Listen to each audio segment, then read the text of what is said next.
Hi everybody, welcome to another fantastic, wonderful, awesome, amazing, brilliant, sensational, mighty review. Welcome to another review. I'm Ross and this review is about Octopussy, 1983, starring Roger Moore in his sixth James Bond outing. I had to say that word slowly, sixth, because every time I say it, I either say sixth or I don't say sixth. So I had to say it slowly. Anyway, this is the sixth Roger Moore James Bond movie.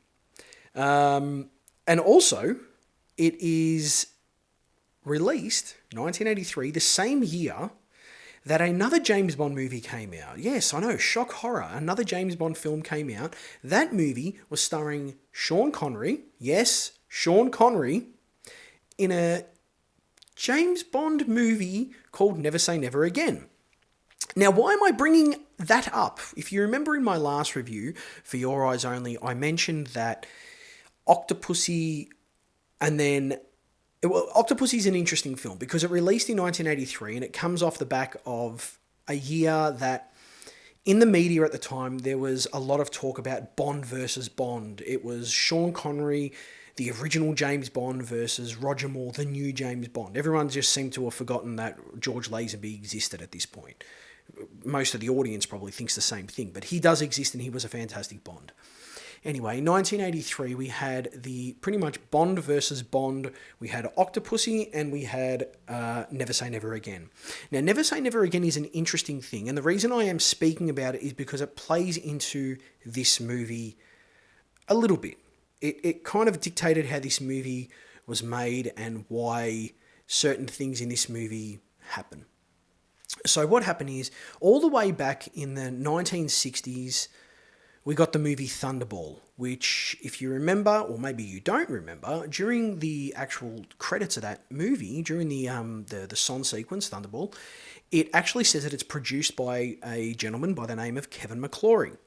Now, why his name might be familiar to some people is because he is a person that held the rights to the Thunderball movie, because originally Thunderball was written by Ian Fleming, but it was actually based on an unmade screenplay which was written by Kevin McClory and I think it was Jack Whittingham, and I'm going to check that name up, so just bear with me a moment. Yes, Jack Whittingham. So what happened is, way back before the Dr. No movie, Ian Fleming, author of the James Bond novels, he had it in his head that he wanted these novels, the character James Bond 007, he wanted that character and those stories to be made into feature films. He believed that they could be successful movies, and he had it in his head, so he sought out a producer, which was Kevin McClory, and Kevin McClory brought on a writer, Jack Whittingham, and all three of those people worked on this screenplay together, and eventually the screenplay turned into something that they were going to make into a movie. But what happened is, somewhere along the line, they all had a bit of a falling out. Ian Fleming decided to cut ties, but he used the screenplay, the idea for the screenplay, he used that whole story, and he turned it into his novel, Thunderball. And stupidly, he just presumed, I'm not going to give them any credit for this. I'm just going to take sole credit. Stupid. And he released the novel, and because of that, he got sued by Kevin McClory and said, hey, you know, what's going on here? This is our story and you've just stolen it. After a lengthy court battle, he ended up getting the rights to Thunderball and everything that was included in Thunderball, and that meant Spectre, Blofeld, and everything that was included in that story Kevin McClory could now use to make his own James Bond movie. And then somewhere along the line, the producers of the now James Bond movie, so you've got Cubby Broccoli and Harry Saltzman, said to Kevin McClory, we just want the rights for Spectre and Blofeld for at least 10 years, because we've got some of our stories that we've planned out with Sean Connery. We've got some of those story elements. We just want to tie them up. We'll put you as a producer on Thunderball, and then after that movie, we can use these characters for about 10 years and then they revert back to you. They thought that they would not be making James Bond movies after that period of time, like after 10 years. Lucky for us, it's still going. And Kevin McClory was happy. And then in 1983, leading up to the release of Octopussy, which would probably be, I guess, 1982 when they would start making the movie. But either way, as they started to ramp up production on Octopussy, they heard through the media that there is another James Bond movie being made, and it is called Never Say... Well, we didn't know the name at the time, but eventually it was called Never Say Never Again. Sean Connery was on board helping them plan out the story. It was going to be pretty much a remake of Thunderball, just with some updated elements, and eventually Sean Connery signed on to star as James Bond, 007 in the movie. At that point, Roger Moore and Cubby Broccoli, who was the producer of the James Bond movies, they were having a little bit of a, in the media, a little bit of a negotiation, we could say, with Roger Moore returning as James Bond. Like I've always said, Roger Moore was on a 3-picture contract. That ended after The Spy Who Loved Me, and every film after that, it was on a film-by-film basis. They almost recast him in For Your Eyes Only, and then when it came to Octopussy, this film, they were pretty much ready to recast him. They had James Brolin, American actor, was screen tested. He was doing costume fitting. He had done the proper screen testing, like done the action sequences, done the dramatic sequences. Like, he was lined up and ready to go. And then when they heard news that James Bond in another movie was being played by Sean Connery, producers pretty much said, Cubby Broccoli pretty much said to Roger Moore, whatever you want, money please, we need you back. It was going to be risky putting a new actor up against an existing Bond, Sean Connery. They wanted someone that was familiar. And you've got to think, all the James Bond movies with Roger Moore were just becoming more and more successful critically and commercially. The audience loved them. It was making money. So they knew that they had a proper winning formula on their hands. Now they just needed to get this guy back. So they paid him a lot more money, got him back into this film, and in the year 1983, these movies pretty much released a couple of months within each other, and Octopussy proved to be the more successful film. And if you've seen Never Say Never Again, it's a good film. It's surprisingly, Sean Connery in it looks in better shape than he did in Diamonds Are Forever. Like I said, it's very surprising, but he seems to actually care when you watch Never Say Never Again. And I've always kind of thought about maybe reviewing Never Say Never Again. It's not a film that I own, but anyway, that's maybe down the line. But right now we're talking about Octopussy, and Octopussy, like I said, Roger Moore returns. Roger Moore is back now. He's probably in his mid-50s at this point, and it's showing. It's beginning to show. Look, this movie it's got a bit of a complicated plot. It is about diamond jewelry smuggling. It involves Octopussy, played by Maud Adams, who runs a circus, a all-women's circus, and they're using that as a cover to smuggle jewels, diamonds from location to location kind of thing. And then all of a sudden you've got this exiled Afghan prince called Kamal Khan, played by Louis Jourdan, who is fantastic in this movie, but he gets involved in it, so he's helping Octopussy smuggle things. But then Kamal Khan's kind of like, he's involved with the KGB, with the Russians, with a guy named General Orlov, and that guy there is just a psycho in this film, and he pretty much just wants to start World War III. He wants the Russians to be like the number one military force. He wants them to just control everything. And the whole idea is that he's going to use Octopussy Circus, which is in a US military base in Germany, to plant a bomb in the circus, which will blow up on Germany land, and then the Germans will believe that the Americans will believe that the Germans bombed the circus and the base, and then the Americans will believe that look, it's confusing, but he's trying to start World War III, and it's pretty interesting. Okay. That's the plot of the film. Let's talk about how this movie begins. It begins in Cuba. It's got Roger Moore playing a Cuban military leader, and he sneaks into this warehouse dressed as a Cuban general. He goes into the base. He plants a bomb in there only to be arrested. They now know who he is, and he's transported off. The only thing is his contact, which is a very beautiful, sexy woman, she's traveling beside him in her Jeep, and on the back of the Jeep, it's kind of got like a trailer, a horse trailer with a tail sticking out. So she's traveling behind, and she distracts the guards long enough, and Roger Moore's got these like eyes telling him to have a look at her. She's quite attractive, but they eventually do it, and he pulls the actual parachute. They go flying back. So he escapes with her, and then tells her, look, I'll meet you down the line. I need to take care of this.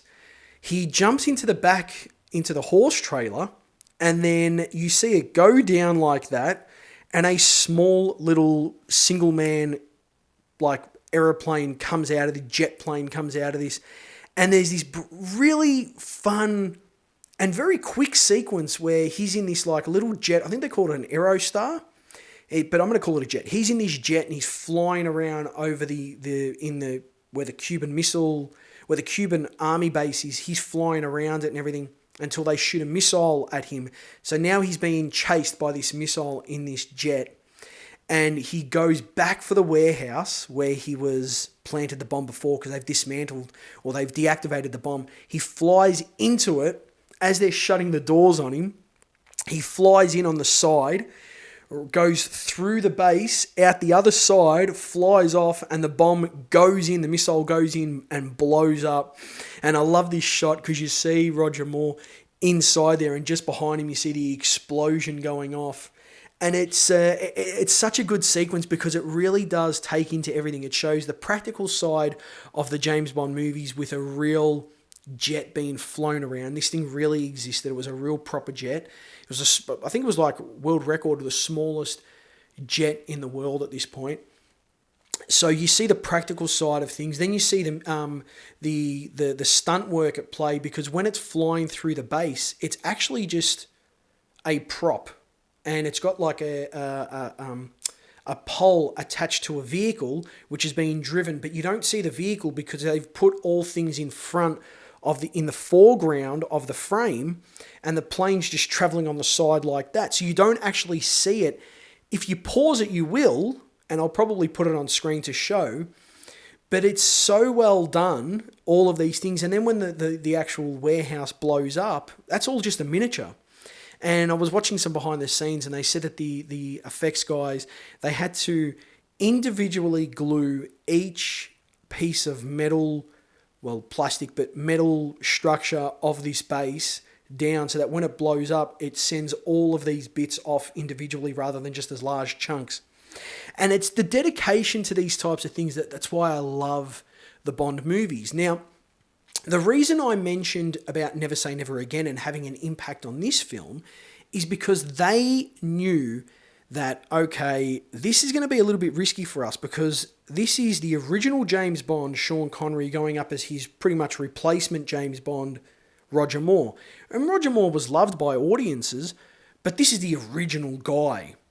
So they made sure that this film went from what they were doing in For Your Eyes Only, which was more of a grounded spy espionage take on James Bond, similar to what Sean Connery was doing back in the early 60s.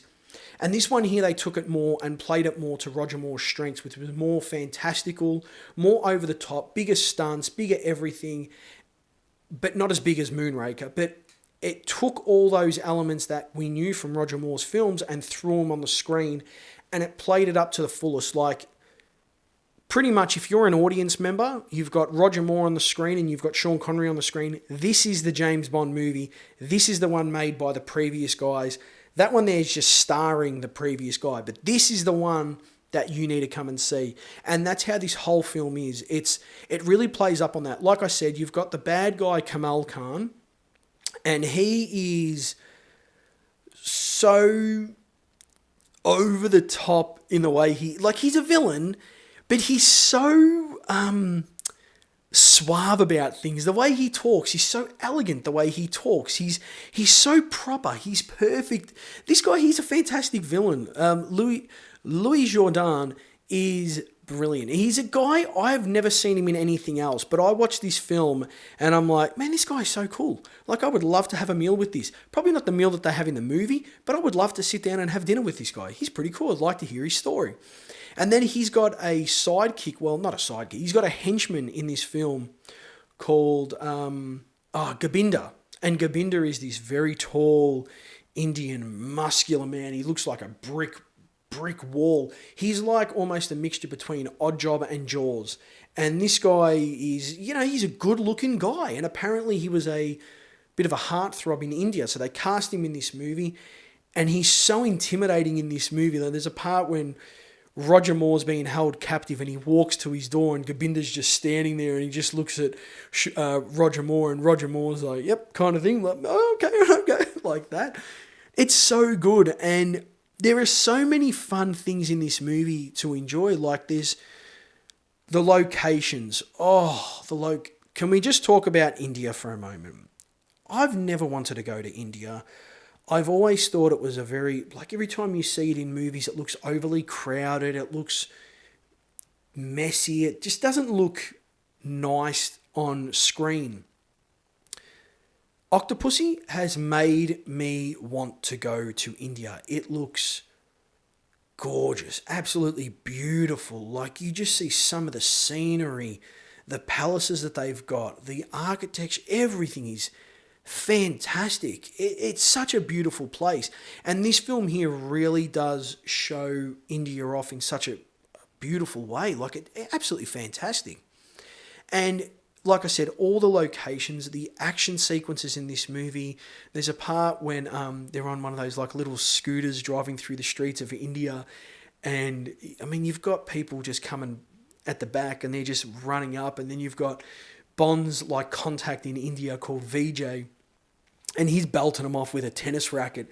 And he was actually played by a professional tennis player, so it makes sense. But it's just little sequences like that where they really do play up to Roger Moore's strengths in this movie. And this is James Bond. Like, if you were to watch this film and Never Say Never Again, I keep comparing the two and I shouldn't be doing that, but it really does speak for itself that although these movies were pretty much up against each other in 1983, this movie here was more successful, and it shows, because when you watch this movie, there are so many beautiful things to see. Even all the stunt work in this. There's a part where James Bond's chasing a train on the train tracks in a car which with its tires blown off.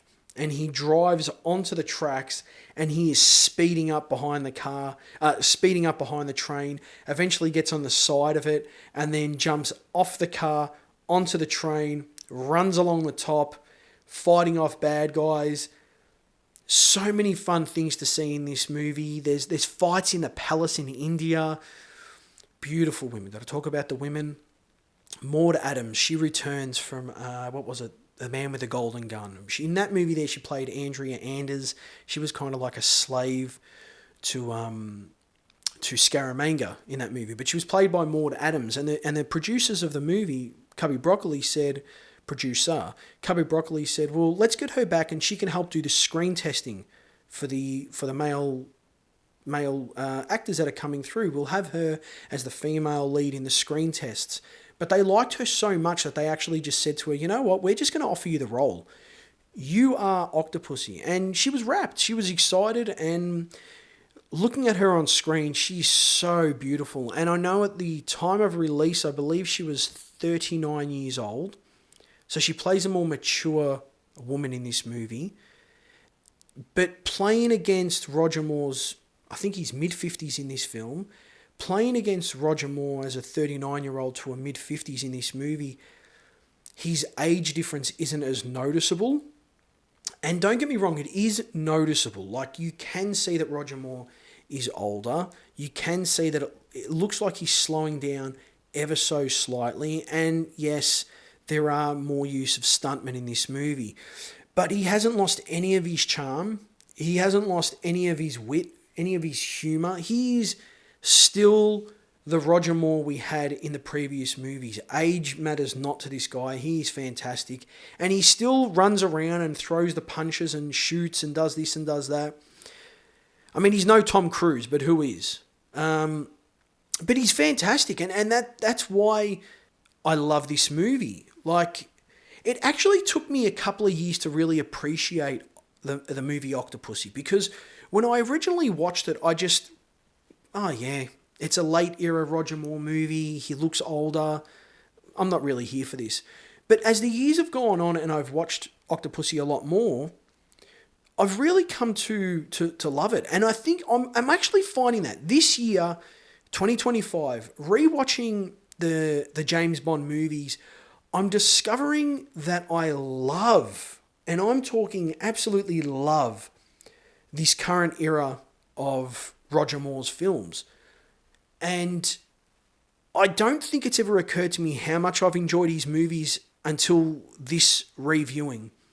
And this film here holds up. Like, it is fun from beginning to end. There are so many moments in this movie that I'm laughing at. There are so many moments in this movie where I'm just like, oh, Roger Moore, you legend. The women are beautiful.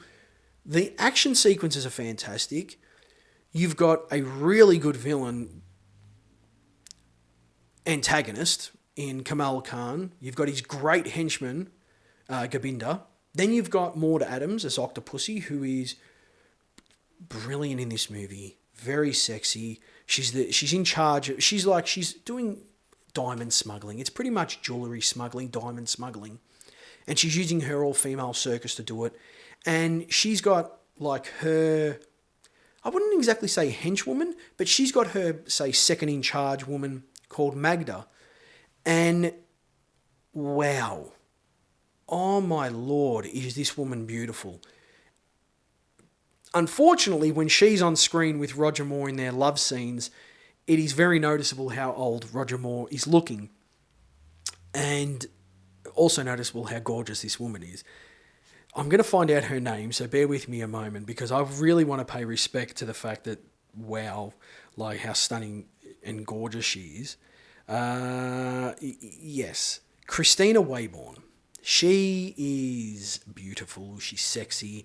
She's very funny in this movie and holds her own in the action sequences too. Like, she's actually doing a lot of her stunts here and there, and it's good to watch. But my only problem is when she's introduced in this film, you take her as almost like the femme fatale or something like that, which is fine.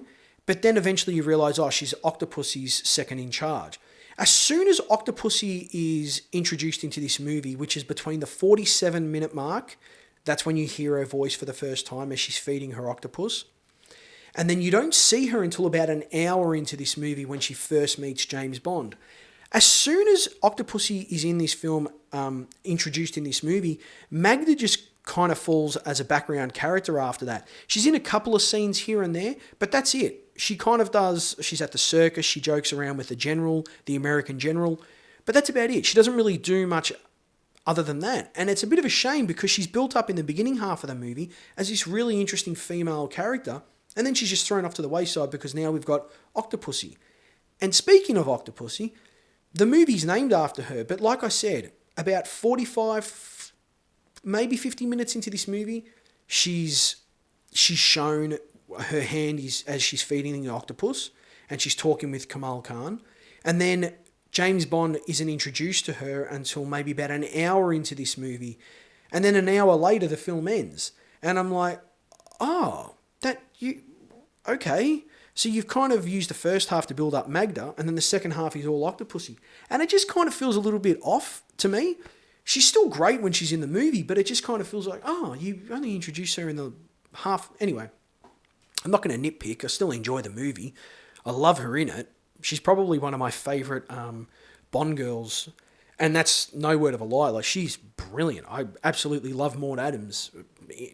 I've only seen her in this and The Man with the Golden Gun, but she's great. She's fantastic. And this whole film is, from beginning to end, really well done. And John Glenn, director of For Your Eyes Only, returns. This is his second James Bond movie, and he returns in this film, and he does a wonderful job. Like, you can see that he's very comfortable around the action sequences. He's very comfortable with the quick cuts and everything like that. He does a really good job in this. Also returning is John Barry, who now is back again as composer. And he uses the James Bond theme a lot more in this film. Every time he scores a movie in the Roger Moore era, the James Bond theme is used not as often as it was in the Sean Connery movies, but again, because of Never Say Never Again, it feels like they used it more often in this film. And it's a welcome return for me. I love when the James Bond theme is used. I'm always happy with it.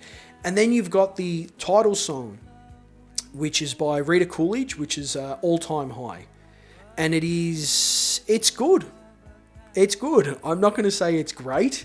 I'm not going to say it's crap. It's middle of the road for me. It's good. I can listen to it on repeat as I can every James Bond song, but it's not one that I'll actively throw on. If it's on my playlist, it's getting a play. I'm not going to skip it. Let me just say that. Now, that's the film itself. I thoroughly enjoyed it. I've watched it probably 20 times in the last 2 weeks. Now what I'm going to do is I'm going to talk about the kill count, James Bond's kill count. Now, it is an interesting one because he goes a bit gun-ho in this film. He kills 12 people in this film. Kamal Khan is not one of them. He's not one of them. There is this action sequence in the movie where James Bond is on a horse and he's chasing after a small plane.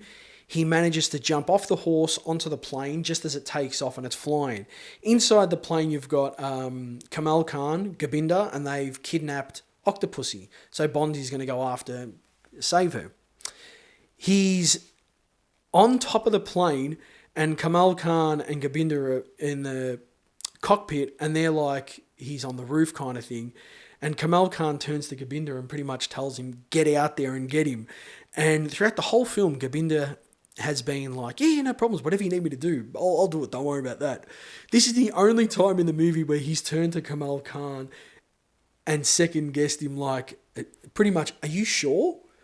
And then when he goes out on the plane, whoa, now obviously stuntmen at work here, fantastic, love all the stunts, but 2 stuntmen on the top of the plane, flying through the air, and these guys are having a fight. And the way Bond dispatches with Gobinda, he gets in the antenna, bends it back, and then lets it go, and it smacks Gobinda in the head, and he gets distracted and flies off the plane.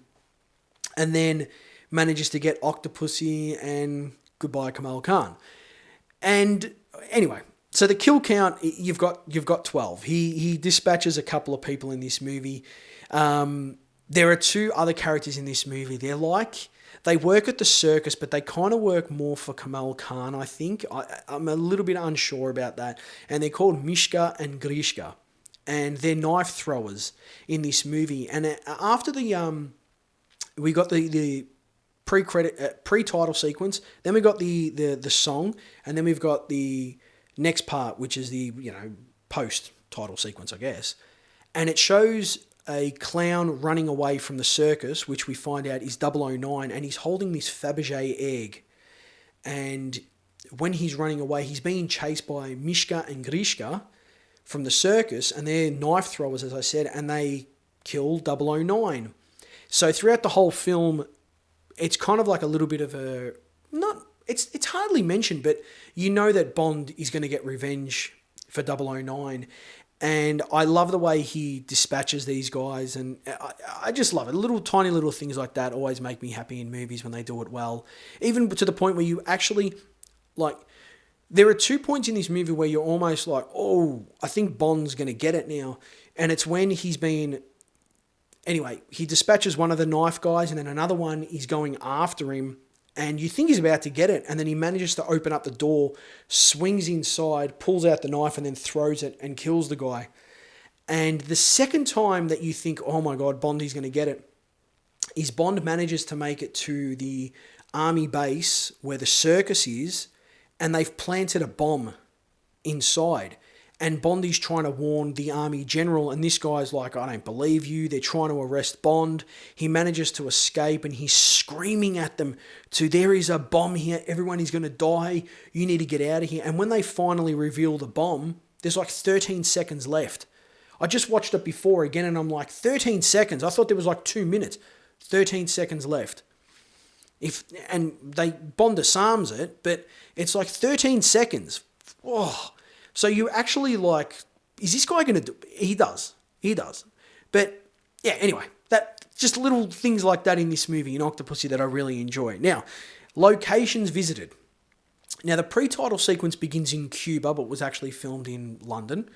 But Cuba, we've got London, we've got India, we've got East Germany and West Germany. And I am going to count them because East Germany, West Germany, I'm going to count them. So we've got 5 locations in this movie, and the women bedded or shagged. 2, we've got Magda, who I said is beautiful, absolutely stunning.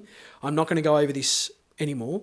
And the second one is Octopussy, who, surprisingly, Bond could have ended up with her after the events of this movie.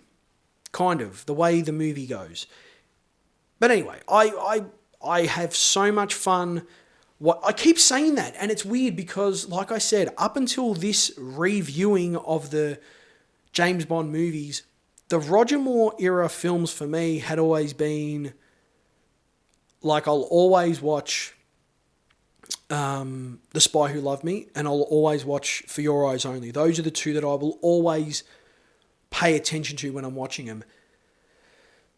6 films in, I am paying attention to each of the movies and loving them all. Like I said last time, I even went back and rewatched Live and Let Die, and I rewatched The Man with the Golden Gun, and I had a lot of fun with those movies. And I think that's what is being proven with Roger Moore here, is that his streak as Sean Connery, his streak as James Bond is utterly fantastic, and I am really finding a new appreciation for these movies, and I don't know if that's going to continue when it comes to his next entry and final entry. The next movie is A View to a Kill, and it is the final Roger Moore James Bond 007 movie, and we will talk about that in 2 weeks, and I will return, believe me. But until then, I want to thank every single person that is watching these videos. I know, look, to me it means a lot. I know the views aren't huge. I'm not getting thousands of views. I'm getting hundreds of views, and those hundreds of views make me happy. They really do mean a lot. Every like I get, every comment I get, every new subscriber, 1, 2, 3 here and there, it really does mean a lot to me, and I truly do appreciate it. Like, I don't know how much I can say, how much I just really am grateful that people are viewing these videos. And it's not just me and my family, because I don't have 100 plus people in my family, so I know you're not viewing them, family members. Yeah, so that's it. And I never really tell people like and subscribe and everything like that. But if you do enjoy the video and you do feel kind enough to like and you do feel kind enough to subscribe, do it. If not, it's cool. Keep watching. It's fine. But yeah, I just wanted to say from me to you, thank you very much. It really does mean a lot. Now, I'm going to get out of here. I'm going to turn this off so I can start editing. But I wanted to just say thank you again. Hope you enjoyed the video, and I will return in the next review.